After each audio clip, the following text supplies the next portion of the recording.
Assalamualaikum warahmatullahi wabarakatuh. Di sini saya selaku perwakilan dari kelompok 7 akan memperkenalkan nama-nama anggota kelompok saya.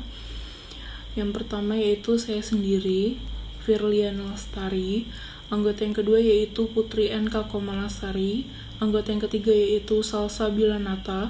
Anggota yang keempat yaitu Marta Diana. Dan anggota yang kelima yaitu Wulandari Puspadewi. Tema yang kelompok kami ambil yaitu pentingnya penguasaan ilmu pengetahuan. Saya adalah anggota yang pertama untuk mempresentasikan hasil review kami, lalu dilanjutkan oleh Putri N.K. Komalasari, lalu yang ketiga yaitu Marta Diana, yang keempat Wulandari Puspadewi, dan yang terakhir oleh Salsabila Nata. Baik, saya akan memulai presentasi kelompok saya. Assalamualaikum warahmatullahi wabarakatuh. Saya Firliana Lestari akan mempresentasikan hasil review kelompok kami. Sesungguhnya bidang ilmu keteknikan dan bidang-bidang ilmu lainnya seperti ilmu kedokteran, ilmu pertanian, ilmu ekonomi, dan lain-lain adalah penting untuk dikuasai oleh kaum muslimin.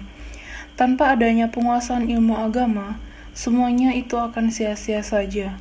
Karena bisa dipastikan bahwa semuanya itu hanya akan digunakan oleh syaitan sebagai sarana untuk mempermudah jalan menuju neraka. Perkembangan ilmu pengetahuan di zaman modern ini, seperti saat ini, sangatlah penting dan telah dimanfaatkan perkembangannya. Karena semua bidang kehidupan bermanfaat perkembangan ilmu pengetahuannya. Mulai dari sektor terkecil hingga sektor-sektor terbesar digunakan untuk menunjang perekonomian suatu negara. Oleh sebab itu, keberadaan dan juga perkembangan ilmu pengetahuan sangatlah dibutuhkan oleh seluruh umat di dunia ini, karena bila ilmu pengetahuan hanya berhenti pada satu titik dan tidak mampu berkembang menyesuaikan dengan kebutuhan dan kepentingan umat manusia, maka akan fatal akibatnya bagi kelangsungan masing-masing individunya. Saya Putri N.K. Komalasari dari kelompok 7 menjelaskan isyarat Al-Quran tentang pentingnya penguasaan iptek. Jika ditelusuri secara sesama, ada 7 iktibar dalam bidang iptek yang terdapat dalam Al-Quran. Yang pertama, penggalian lubang di tanah, menguburkan mayat dan menimbunnya, seperti yang dipelajari Kabil dari perbuatan si Gagak setelah ia membunuh saudara kandungnya si Habil. Surah Al-Maidah ayat 30-31. Kedua, pembuatan melayarkan dan melabuhkan kapal oleh Nabi Nuh alaihi salam pada masa menjelang waktu air bah datang sehingga terjadi banjir besar.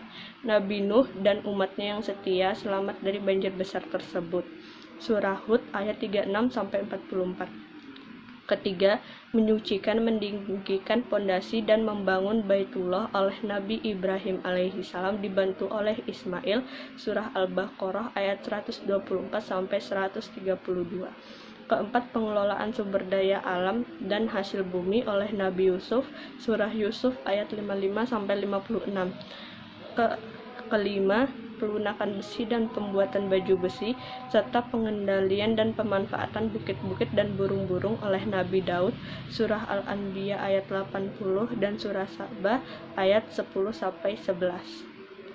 Keenam, komunikasi dengan burung, semut, dan jin, pemanfaatan tenaga angin untuk transportasi, pemanfaatan tenaga burung untuk komunikasi, mata-mata untuk tentara, pemanfaatan tenaga jin untuk tentara, penyelam laut, membangun pondasi, konstruksi bangunan, patung, kolam, dan pencairan tembaga oleh Nabi Sulaiman. Surah Al-Anbiya ayat 81-82, surah Al-Naml ayat 15-28, surah Sabah ayat 12-13, surah Syad ayat 34-40. Ketujuh, penyembuhan orang buta penyakit lepra dan telepati oleh Nabi Isa alaihi salam. Surah Al-Imran ayat 49-50, surah Al-Maidah ayat 110. Di slide selanjutnya, seperti yang dijelaskan pada PPT tersebut, Ahmad pratiknya dan Muhammad keduanya aktif dalam Persyarikatan Muhammadiyah menangkap respon umat Islam dalam mensikapi perkembangan iptek walaupun dengan redaksi yang berbeda, tetapi tetap dalam substansi yang sama. Menurutnya ada dua sikap seperti yang ada di slide tersebut. Munculnya dua sikap itu lebih didasarkan pada tiga realistis, antara lain satu, pertimbangan bias masyarakat, baik bias keilmuan maupun bias kepercayaan. Hal ini terjadi karena penempatan ilmu dan agama secara dikotomis yang berkembang dalam masyarakat. Kedua, pendekatan yang bersifat parsial terhadap kemaknaan iptek bagi kehidupan manusia. Pendekatan parsial ini dapat terjadi karena keterbatasan informasi mengenai iptek itu sendiri. Ketiga, tiadanya pemahaman filosofi konseptual yang kuat tentang iptek. Oleh karena itu, kehadiran dan perkembangan iptek merupakan suatu keharusan sejarah atau sunatullah. Karena merupakan keharusan sejarah, maka tidak bisa ditawar lagi oleh umat Islam harus menguasai dalam rangka pengamalan Islam secara integratif, menunjukkan kepada dunia bahwa Islam tidak hanya mengajarkan tentang ibadah tetapi juga mengajarkan tentang iptek. Saya Marta Diana dari kelompok 7. Al-Islam adalah agama yang bersumber dari teks Al-Quran dan Al-Sunnah Al-Maqbulah menjadi subjek dan objek pemikiran. Dalam pandangan Profesor Dr. Azumari Azra MA, kedua sumber pokok Islam ini memainkan peran ganda dalam penciptaan dan perkembangan sains. Pertama, prinsip-prinsip seluruh sains dipandang oleh umat muslim terdapat di dalam Al-Quran. Kedua, Al-Quran dan Al-Sunnah Al-Maqbulah menciptakan iklim yang kondusif bagi perkembangan sains dengan menekankan kebajikan dan keutamaan menuntut sains, pencarian sains dalam segi apapun yang berujung pada penegasan tauhid keunikan dan keesaan Tuhan. Dalam tinjauan ilmiah kebahasaan, Nurholis Majid mengemukakan sains kealaman dan sains sosial dimulai dengan peraturan seperti umat manusia hidup di lingkungan yang disebut alam.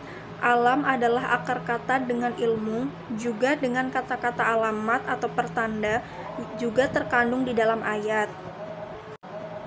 Berdasarkan perintah di dalam Al-Quran agar manusia berpikir dengan menggunakan akal dan merenung dengan bertadabur agar dapat mencapai keimanan kepada Allah Subhanahu wa Ta'ala.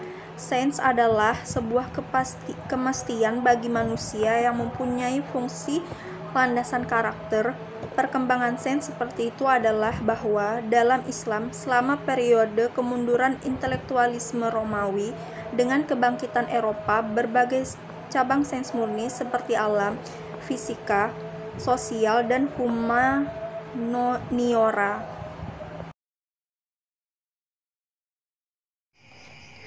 Nama saya Wulandari Puspadewi dari kelompok 7.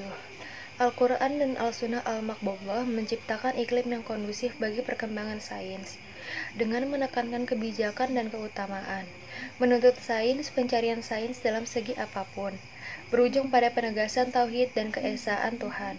Karenanya, seluruh metafisika dan kosmologi yang terbit dari kandungan Al-Quran dan Al-Sunnah Al-Maqbulah merupakan dasar pembangunan dan pengembangan sains.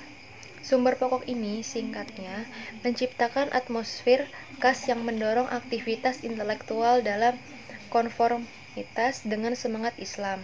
Maka, tidak aneh kalau spektrum pengembangan sains dalam Islam menjadi sangat luas. Sebagaimana dibuktikan dalam sejarah, ilmuwan muslim menerima warisan sains dari berbagai pihak. Bahwa orang-orang yang berilmu dan tegak dengan kejujuran adalah yang dapat bersaksi tentang adanya Allah Subhanahu wa Ta'ala.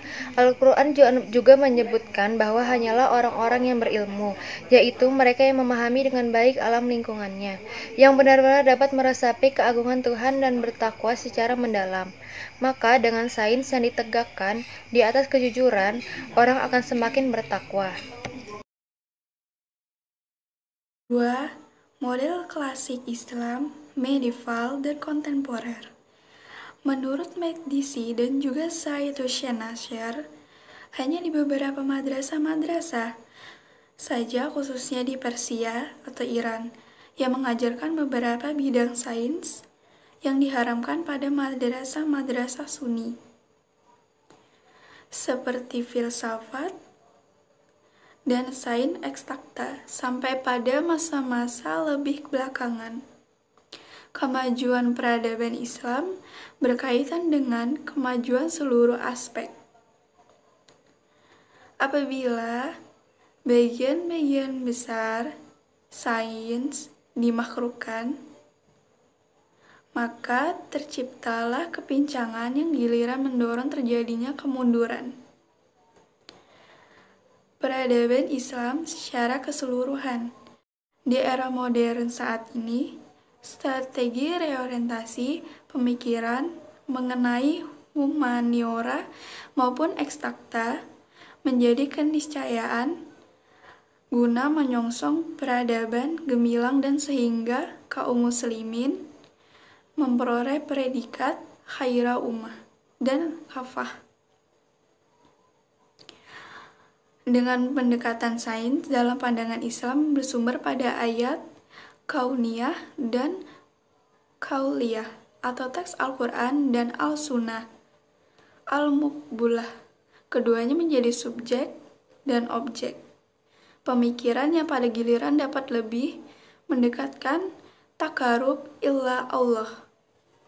Wassalamualaikum warahmatullahi wabarakatuh. Sekian dari presentasi kelompok kami. Mohon maaf jika ada kesalahan kata. Saya akhiri. Wassalamualaikum warahmatullahi wabarakatuh.